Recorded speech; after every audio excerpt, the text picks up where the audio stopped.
Derrière chaque photo, il y a des visages. Il y a des visages qui représentent des histoires de vie où la lutte pour l'accès à la santé est notre priorité. Et ces visages, nous ne les oublierons pas. Dans des contextes d'urgence où nous intervenons, comme à Gaza ou en Ukraine, ces histoires de vie peuvent particulièrement nous marquer. Derrière ces images, il y a là des familles meurtries, traumatisées par la violence du quotidien. Des soignants et des soignantes qui continuent leur travail malgré la peur. Des vies suspendues qu'il faut protéger. Mais l'urgence et les crises ne doivent pas nous faire oublier les crises plus silencieuses, dans lesquelles nos équipes sont également actives et ont continué à travailler avec acharnement tout au long de l'année 2025.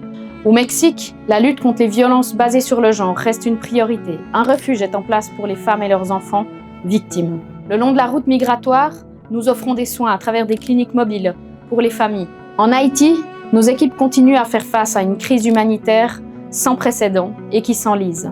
Aux côtés des communautés, nous continuons à prévenir les violences. Au Bénin, la santé sexuelle et reproductive des adolescents et des jeunes est une priorité. Nous les accompagnons pour que leurs droits soient respectés au quotidien. Ici, en Suisse également, nos équipes sont mobilisées. La précarité, l'exclusion et les inégalités rendent l'accès à la santé compliqué.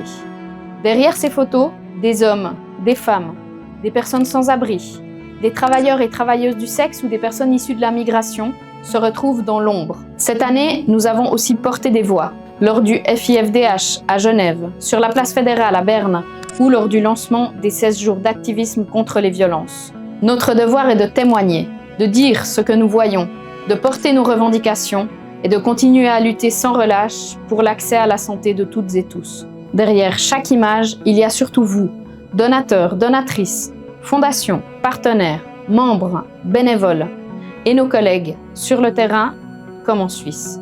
Merci d'être à nos côtés pour nous permettre de continuer à accompagner les populations les plus vulnérables. Nous devons continuer à soigner, à témoigner et à accompagner le changement. Ensemble, continuons à lutter pour une société plus équitable, pour un accès à la santé pour toutes et tous.